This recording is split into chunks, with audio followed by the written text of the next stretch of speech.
Flap. I just wanted to run you through workbook process done within the layout department, and workbooks were used as the visual guide, the Bible, if you will, of how the intent from story would be translated through production and end up on the final screen. So a workbook is a visual roadmap, blueprinting shot-to-shot continuity, the lenses and the choices and the distortion of lenses, character placement, and you're building these rough sets, I call them, to help everybody understand the intent of the shot. So in this case, we had art to work with, which is awesome, and this top piece was done by VizDev, and it lays out the ship, shows the console, shows the rough action and blocking.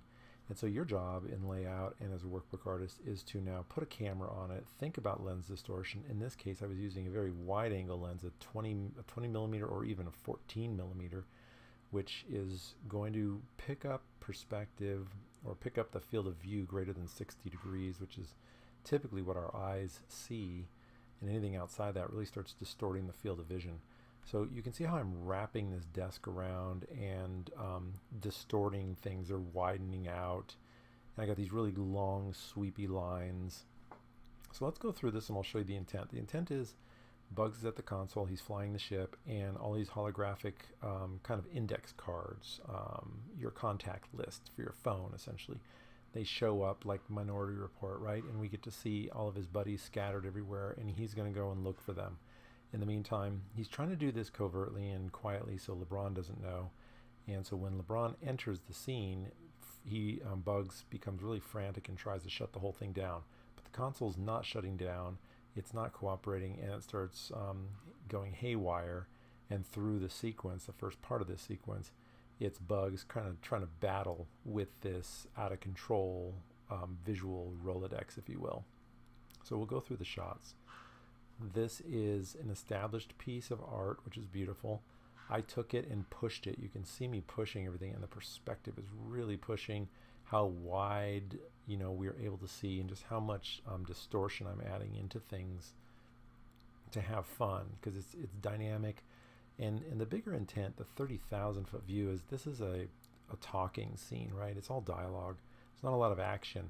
So how do you keep somebody engaged when there's not a lot of action, physical action going on, but there's just a lot of dialogue, but you want to have fun with the dialogue. So that's why you're using lens distortion, or you think of space in a certain way. And this is all narrative. These are narrative film choices.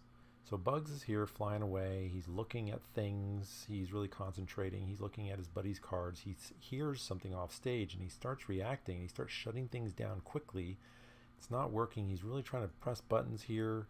It's not going away. You can still see it's up on screen. He's like, oh no, LeBron's coming. And then we motivate over from his eyes. And I'm going to be moving these at different rates to try to make the camera feel like it's flying through some of these props. So then we come through, we pick up LeBron, and then you notice a difference. Let me flip a couple times. 1, 2, 3. See the difference? These are actually moving at different rates. And then as I really get forward, I really move this at a different rate. And so it feels, and then I move over and pan over, and it feels like the camera flew over that TV set. So we can pick him up. So let's do that again. So we see it, 1, 2, 3, 4. You see how we kind of pivot over. It's just called parallaxing, but it's really fun to see and to be able to create these in 2D animation, which we take for granted in 3D today. But in 2D, you're just sliding elements around. So then LeBron comes in, and then he will pick up a dialogue. This is the set, and then I always break things down. These are the props. These are the elements that went into this layout.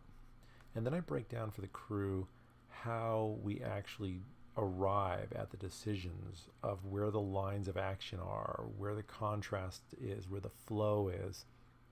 It looks pretty simple as a layout. Like if you were to look at it again, there's not much there, just big sweeping lines, but it's all very carefully planned out to try to get your eye to look right where you want it to look.